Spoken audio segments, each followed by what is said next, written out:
사람이라는 것은 대통령 하나가 딱 오면 그걸 중심으로 쫙 완장차고 정리되는 것이거든요. 그러니까 대통령 한 사람만 중요하지 나머지는 전부 다 들러리고 엑스트라들이에요. 근데 민주당은 그렇지 않아요. 민주당은 어떻게 보면 상당히 다원주의적이고 굉장히 다양한 집단들이 모여서 그것이 이제 협의를 하면서 진행되는 당이기 때문에 당대표 권한이 막강하긴 하지만 각 계파나 각 집단 정파의 어떤 목소리를 완전히 무시할 수는 없는 거죠.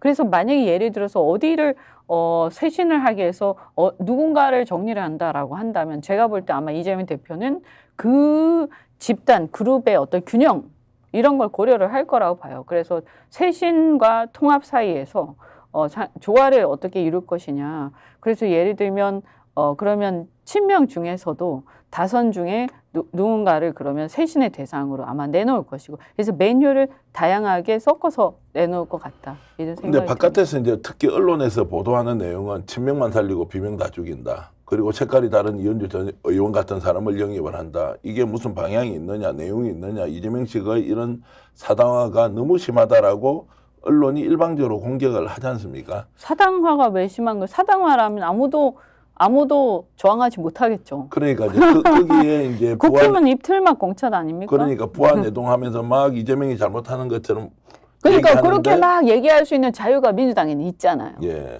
저는 정말 그래서 민주당이 더 낫다고 제가 결론을 지었거든요. 왜냐하면 민주당은 그런 막 얘기를 막 합니다. 그리고 그 기자회견을 하면서 당대표를 향해서 사당하다 막 해도 안 잘립니다. 그래서 제가 이제 민주당 내에 있는 누구에게 얘기를 들어보니까 네. 이재명 당대표는 원칙과 방향을 가지고 제대로 가고 있다는 거예요. 뭐 내용이 있다 말 아니다라는 것에 대한 평가는 자유지만 아무 계획 없이 누구를 영입하고 누구를 배제하고 이런 것이 아니라 시스템은 시스템대로 영입할 사람 영입한 사람대로 또 시스템이 아닌 것에서 양보를 구할 사람은 양보를 구하는 대로 계획을 채워서 하고도 있다라고 그러니까 이제 얘기를 하더라고요. 예를 들면 뭐 친명 얘기를 하는데 예컨대 왜 언론은요 그 문학진 전 의원 친명 아닙니까? 네. 대표적인 친명이죠. 저 특보 단장을 하시지 않았습니까? 그러다 보니까 본인 입장에서 굉장히 배신감을 느끼겠죠. 내가 얼마나 열심히 도와줬는데 나를 이렇게 한단 말이에요. 그죠?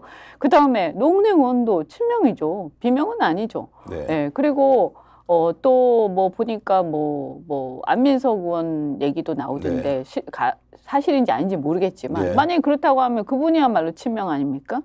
그러면 우리가요 신구 권력의 교체기에 친명이든 비명이든 친문이든 비문이든 과거에 이제 문재인 정권 때 그러면 그런 현상이 없었습니까? 그때 저는 비문이었지만 그때는 지금보다 더하면 더했지 덜하지 않았거든요. 다만 그때는 정권을 잡고 나니까 힘이 막강했죠. 그래서 그때 이제 보면 그래서 이게 신구 권력의 교체기에 주류와 비주류의 교체는 항상 일어난다. 그러면 6대4가 4대6으로 바뀌기도 한다. 그러나 그 정도가 민주당이다. 다 자르진 않는다. 전멸시키진 않는다는 거예요. 네. 전멸시킬 수도 없습니다. 예컨대 친문 내지는 그러니까 친문이라고 하는 건 말이 안 맞아요. 왜냐하면 문재인 대통령 현재 권력을 갖고 있는 사람이 아니기 때문에 그분의 어떤 영향력을 등에 업고 뭔가를 한다는 건 있을 수가 없는 거 그런 말을 해서도 안 되는 거예요. 그러니까 비명이라고 한다면요. 대표적인 비명 중에서 단수 공천을 받은 사람들이 있어요. 고민정 네. 그다음에 또 그 박수현 의원, 그 홍보수석이지 않았습니까? 네. 이런 분들은 아주 빠른 속도로 단수를 다 줘버렸죠. 그럼 왜 그랬을까? 그분들은 지역 자체가 상당히 어려운 지역. 그러니까 특히 박수현 의원은 정말 어려운 지역이죠. 거기는 정말 험지 아닙니까? 네. 거기서 너무너무 열심히 해왔고 평판이 좋습니다. 그럼 그런 사람들은 군말 없이 다 주는 거예요. 고민정 의원도 뭐 이런저런 얘기가 있겠지만 호불호를 떠나서 제가 볼 때는 어쨌든 그 지명도라든가 역할을 하고 있습니다. 근데 사실 얼마나 이재명 대표한테 세게 얘기합니까? 네. 그래도 실력이 있으면 주는 거예요. 지명도가 되면. 저는 그게 맞다고 보고요. 물론 그레이 에리어에 있는 사람 중에 약간 좀 억울하다는 생각하는 사람도 있을 겁니다. 근데 그것은 사실은 어떻게 보면 완벽하기는 좀 어려운 거 아니냐. 그래서 6대4가 4대6이 되기도 한다. 그것이 정치판에서는. 근데 중요한 것은 저는 국민의힘이 왈가왈부할 사항은 아니다. 네. 니네는 말이지 100대 0이 0대 100이 되는 당 아니야? 싸그리 그냥 씨를 말리잖아요. 지금 비주류가 어디 있습니까? 국민의힘에. 제가 그것만 국민의힘 사정을 잘 아니까 그것만 제가 말씀을 드리면 자, 당대표 나왔던 사람, 당대표 했던 사람 전부 다 찍어냈죠. 그래서 쫓겨났거나 주눅이 들어서 찍소리도 못하고 누워있죠. 그죠? 찌그러져 있죠. 그 다음에 이번에 보면요. 김성태, 김무성 이런 사람들은 심지어 뭐 사실은 주류는 친윤은 아니지만 또 뭐 반윤이라고 하긴 뭐하죠. 그렇지만 사실은 그 사람들은 비윤 정도 되는 거죠. 그런데 어떻습니까? 막 저항을 하다가 어느 순간 그냥 찍 이렇게 되죠. 뭐가 있었을까? 캐비넷이란 얘기도 있고 뭐가 있었다고 다 생각하지만 말을 안 합니다. 그 다음에 보세요. 영남에 3명 중진, 5 중진을 이동시킵니다. 그래서 김태호, 조혜진 또 누굽니까? 서병수. 자기 지역구에서 빼내서 딴 데로 보냅니다. 영남처럼 지방에서는 사람의 관계가 굉장히 중요한 선거를 하는데 그거 신경도 안 쓰고 다른 데로 빼내버립니다. 험지로. 그러면 이건 뭐냐? 지역 주민을 굉장히 무시한 공천이고 그 사람들 죽으라고 하는 건데요. 그래서 살면 좋고 그런 건데 이 사람들이 하나같이 비윤들이거나 반윤들인 거죠. 그러면 거기에 주류인 친윤들은 어디로 갔나라고 보면 조용히 다 다수 공천 받았고요. 아예 경선도 안 한 경우가 많고요.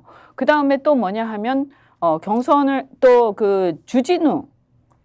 주진우라고 있어요. 그 사람이 해운대 공천 받았죠. 네. 그 사람 단수 공천 받았잖아요. 그냥 예. 아예 애초부터 처음부터 줬어요. 예. 그 사람 꼭 필요한 사람인 거예요. 그 다음에 또 어딥니까? 이성건이라고 부산에 부시장이 있는데 그 사람은 아주 박형준 시장의 얼음팔이고 박형준 시장이 엑스포 때부터 해가지고 얼마나 윤석열한테 딱 붙어서 있었습니까? 이렇게 하고 있단 말입니다. 그래서 지금 제가 파악하기로는 PK 같은 데도 정말 찍소리도 못하던 현역들 일부 그대로 두고 그다음 반 정도는 완전히 물갈이 하는데 이 물갈이의 기준은 친윤들을 그대로 다수 공천하는 거죠. 그래서 완전히 지금 열심히 하고 있던 사람들이 바보가 된 상황이에요. 근데 이거는 보도가 잘 안 돼요. 왜냐하면 지방이니까. 근데 수도권은 보도가 잘 돼요. 왜냐하면 언론사들이 전부 다 서울에 있잖아요. 경쟁을 하고 보도 경쟁을 하잖아요. 네. 그러니까 수도권 시끄러운 거예요. 근데 국민의힘은 수도권이 텅텅 비어 있었기 때문에 그냥 제발 와서 나가달라고 하던 상황이잖아요. 이건 이렇게 될 수밖에 없는 거고 거기다가 캐비넷과 자리까지 있기 때문에 이렇게 될 수밖에 없고 저는 제일 중요한 것은 그럼에도 불구하고 이미 이것은 권위주의 문화와 리버럴 문화 그래서 시끌시끌하면서 자기 주장이 강한 당과 그다음에 이 권위주의 문화에 젖어 있는 그래서 완장차고 찍소리 못하는 이 국힘의 지금 현 실태를 보여줘. 이건 저는 매우 비판적으로 봐야 된다. 오히려. 언론이 현재 보도하고 있는 내용 그대로 믿어서는 안 된다는 말씀 하나 하고요. 두 번째는 지금 현재 상황으로 모든 것을 판단해서는 안 된다. 공천 끝나고 누구하고 경쟁시키는지 얼마나 세심히 인물 다 됐는지 드러난 걸 보고 판단해야 한다. 얼마나 부패한 사람들을 물갈이 했는지. 네. 그래서 문제가 되는 사람들이 얼마나 국민적 눈높이에서 봤을 때 그죠? 그런 사람들이 얼마나 교체가 돼 있는지 이런 걸 봐야 되는 거 아닙니까? 그래서 전 또 하나 말씀드리고 싶은 게 이런 거예요. 자, 그럼 이 사람들이 이제 국회의원이 되는 건데 당선이 되면요. 우리가 지금 정권을 견제한다라는 측면에서 봤을 때 저렇게 찍소리도 안 하고 납작 엎드려서 공천을 받아온 사람들이 당선된 다음에 남은 임기 3년 동안 과연 정부를 제대로 견제할까? 지금까지 2년 동안도 우리가 지켜보면 국민의힘이란 당이 한심하기 짝이 없는데 한동훈이란 사람은 윤석열 정권의 이 실정에 전부 같이 했던 연대 책임자인데 이 사람들의 지금까지보다 오히려 그나마 있던 반윤 세력들조차도 씨가 말라버린 이 상황에서 이들이 국회에 들어갔을 때 국회의 구성은 어떻게 될 것이냐. 그래서 윤석열 대통령은 자기가 이때까지 하던 국정 기조를 바꾸겠다는 말을 한마디도 한 적이 없습니다. 그럼 우리가 생각해야 될 건 그 본질적으로 이때까지 특검은 물론이고 이태원 참사 여러 가지 비리, 국정농단 이런 것들이 계속되고 경제 실정, 외교 실정이 계속 있었어도 이때까지 국회 그걸 막지 못했어요. 그런데 지금 훨씬 더 약한, 훨씬 더 나약한 사람들이 지금 국회에 들어가는 거예요. 여당은 적어도. 그러면 저는 자 야당이 시끄럽다고 하는데요. 자기의 부당함에 대해서 자기에 대한 부당함에 대해서 그것이 너무 과하고 욕심이 많다 이렇게 평가할 수는 있지만 그럼에도 불구하고 그렇게 목소리 내는 사람들 그다음에 옆에 보니까 내 동료가 부당한 것 같아. 좀 목소리 좀 내줘야 되겠어. 같이 떠들 수 있는 사람들. 이 사람들이 국회에 들어가야 국민을 대변하겠습니까? 아니면 찍소리도 못하고 비굴하게 앉아있는 사람들이 국회에 들어가야 국민의 억울함을 대변하겠습니까? 저는 그 기준으로 봐야 된다. 스픽스는 말하는 언론입니다. 대세는 유튜브, 그중에서 스픽스. 좋아요, 댓글, 구독, 알림 설정. 여러분이 저희를 사랑해 주시고 우리가 여러분을 사랑하는 4가지 방법입니다.